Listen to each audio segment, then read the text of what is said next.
Hello, જાગુસ kitchen જર્નીમાં આપ સૌનું સ્વાગત છે. ફ્રેન્ડ્સ, આજે આપણે બનાવશું આંબળાનો એકદમ રસીલો, એકદમ ટેસ્ટી અને એકદમ સુપર હેલ્ધી મુરબ્બો.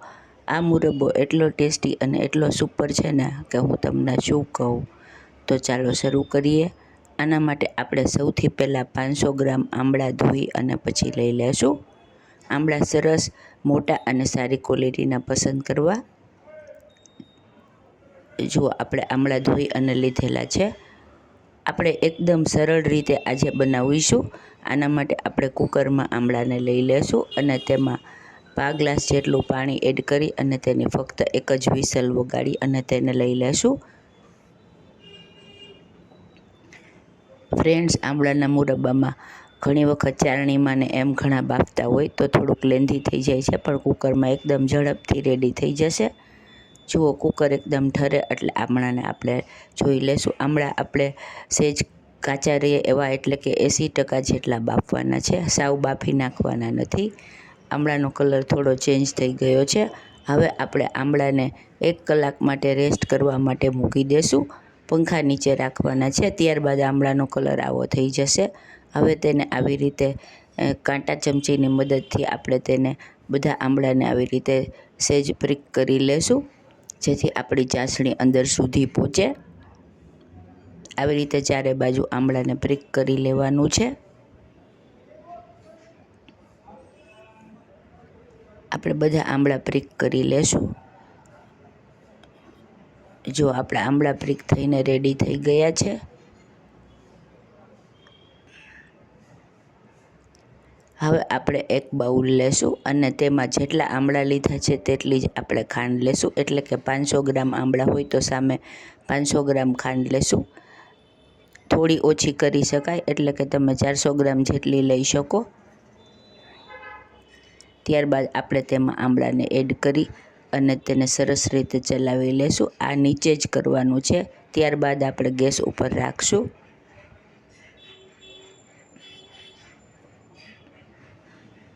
આવી રીતે સરસ રીતે આપણે મિક્સ કરી લેશું. ત્યારબાદ તેમાં 2 થી 3 ચમચા જેટલું જ પાણી એડ કરવાનું છે, એટલે કે પા કપથી સાવ ઓછું એટલું પાણી એડ કરવાનું છે. ફક્ત ખાંડ સહેજ ભીની થાય એટલું જ પાણી એડ કરીશું અને બરાબર ચલાવી અને મિક્સ કરી લેશું. ત્યારબાદ આપણે વાસણને ગેસ ઉપર મૂકી અને ધીમો ગેસ કરી અને બરાબર ચલાવી લેશું. ગેસને ધીમો જ રાખવાનો છે. આમાં ગેસને ફાસ્ટ બિલકુલ કરવાનો નથી, નહીં તો આપણી ખાંડ પાણી ઓછું હોવાથી હાર્ડ થઈ જશે. હવે આપણે તેને ઢાંકણ ઢાંકી અને 5 મિનિટ માટે રાખીશું. જુઓ, આપણી ખાંડ ઓગળવા લાગી છે અને તેનું પાણી થઈ ગયું છે અને આવી રીતે નાના નાના બબલ્સ આવવા લાગ્યા છે. હવે આપણે તેને એકવાર ચલાવી લેશું અને ઢાંકણ ઢાંકી અને ફરીથી ચડવા દેશું. ફ્રેન્ડ્સ, આ પ્રોસેસ 45 થી 50 મિનિટ સુધી કરવાની છે, પણ ગેસની ફ્લેમ બિલકુલ ફાસ્ટ કરવાની નથી, નહીંતર આંબળામાં એક પ્રકારના ફીણ વળે છે, જેથી આપણા આંબળાનું પાણી એકદમ ઉપર આવી અને બધું ઉભરાઈ અને બહાર નીકળી જશે. જુઓ, આપણા આંબળામાં ફીણ વળવા લાગ્યા છે અને તે ઉકળવા લાગ્યું છે. ધીમા ગેસે તેને ઢાંકી અને વચ્ચે વચ્ચે આવી રીતે ખોલી અને ચલાવતું રહેવાનું છે, જ્યાં સુધી આપણા આંબળા બ્રાઉન ગુલાબ જાંબુ જેવા થઈ જાય ત્યાં સુધી આપણે તેને થવા દેવાનું છે. ફ્રેન્ડ્સ, જો તમે મારી ચેનલ પર નવા હો તો મારી ચેનલને સબસ્ક્રાઈબ જરૂરથી કરજો અને બાજુમાં રહેલ ઘંટડી દબાવી દેજો, જેથી મારી નવી રેસીપીનું નોટિફિકેશન સૌથી પહેલાં તમને મળે. અને મારી રેસીપી તમને ગમતી હોય તો તેને વધુમાં વધુ શેર કરી અને મને સપોર્ટ કરજો. જો આપણા આંબળાનો કલર લાઇટ બ્રાઉન જેવો થઈ ગયો છે. હવે તેને ઢાંકી અને આપણે ફરીથી ચડવા દેશું. જુઓ, હવે આપણા આંબળા એકદમ ગુલાબ જાંબુ જેવા કલરના થઈ ગયા છે અને ચાસણી પણ થીક થઈ ગઈ છે. હવે આપણે તેને નીચે લઈ અને 2 મિનિટ સુધી ચલાવી લેશું. અત્યારે ચાસણી પાતળી છે, પણ જેમ તે ઠરશે તેમ તે ઘટ થતી જશે. ફ્રેન્ડ્સ, આને 1 વર્ષ સુધી કંઈ થતું નથી. તમે અત્યારે એકદમ સરસ આવતા આંબળાને બનાવી અને 1 વર્ષ સુધી તેની મજા લઈ શકો છો. જુઓ, આપણો આંબળો એકદમ રસીલો રસદાર થઈ અને રેડી છે ને એકદમ જોરદાર. હવે આપણી ચાસણી પણ ઘટ થઈ ગઈ છે. હવે આપણે તેને એક બાઉલમાં ટ્રાન્સફર કરી લેશું.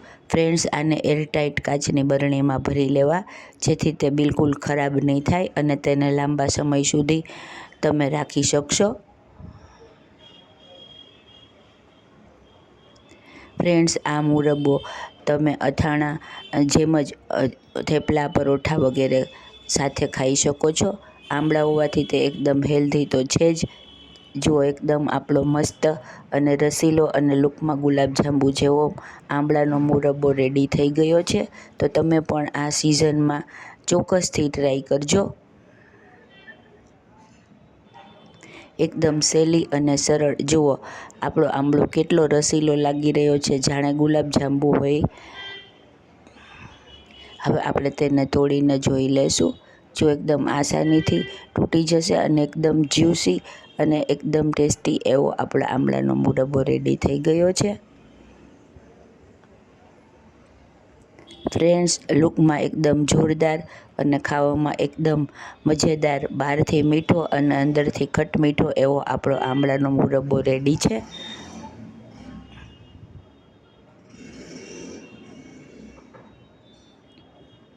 ફ્રેન્ડ્સ, જો તમને મારી રેસીપી પસંદ આવી હોય તો મારી ચેનલને લાઈક, શેર અને સબસ્ક્રાઈબ જરૂરથી કરજો.